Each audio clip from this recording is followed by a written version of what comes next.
नमस्ते, मेरा नाम मनोज कुमार गुप्ता है। मैं कक्षा 6 का विद्यार्थी हूँ।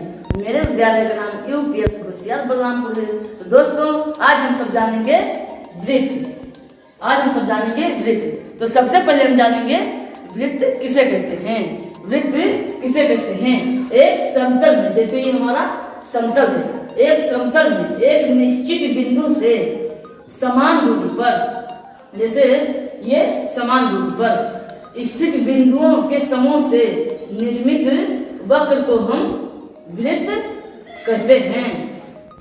अब हम जानेंगे वृत्त का केंद्र। वृत्त का केंद्र किसे कहते हैं? वृत्त में वह मध्य बिंदु जो परिधि की अंत बिंदुओं को समान दूरी पर स्थित हो। जैसे इससे ये भी समान दूरी पर स्थित है, ये भी और ये भी। इससे ये परिधि के अंत बिंदु समान दूरी पर स्थित हों तो उन्हें हम वृत्त का केंद्र कहते हैं। अब हम बात करते हैं परिधि की। परिधि किसे कहते हैं? वृत्ताकार घेरे के बाहरी परिमाप को उस वृत्त की परिधि कहते हैं। जैसे ये हमारा वृत्त है, इस घेरे के बाहरी परिमाप को हम उस वृत्त की परिधि कहते हैं। अब हम जानेंगे त्रिज्या किसे कहते हैं। त्रिज्या किसे कहते हैं? वृत्त के केंद्र से परिधि के एक और अंत बिंदु को, वृत्त के केंद्र से परिधि की एक और अंत बिंदु को मिलाने वाली रेखा को हम त्रिज्या कहते हैं।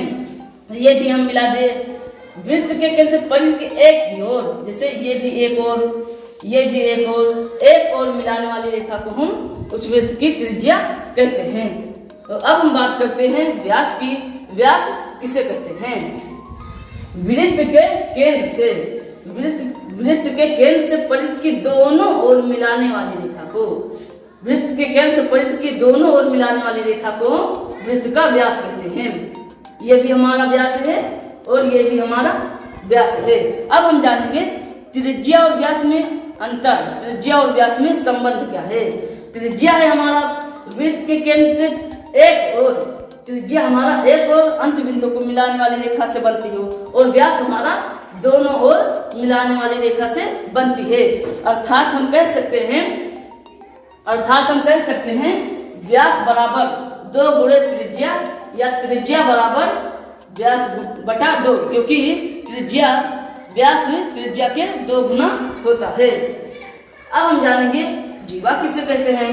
जीवा किसे कहते हैं?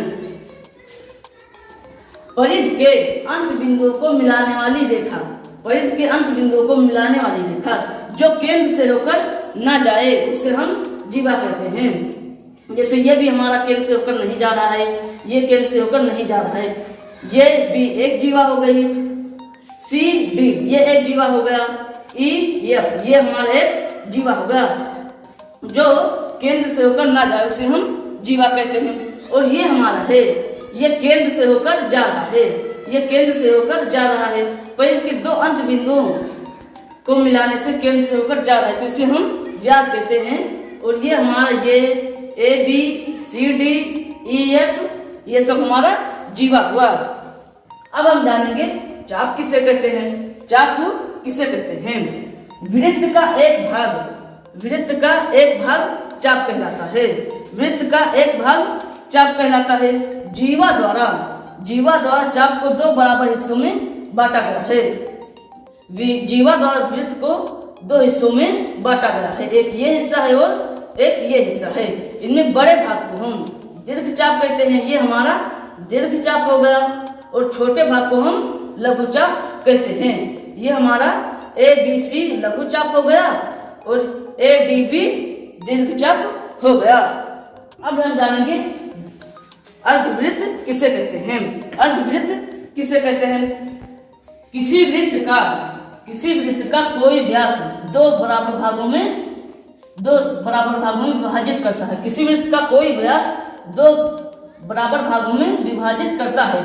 इनमें व्यास के अंत बिंदु, जैसे हमारा ये अंत बिंदु तो सम्मिलित होता है, परंतु व्यास स्वयं सम्मिलित नहीं होता है, उन्हें हम अर्धवृत्त कहते हैं।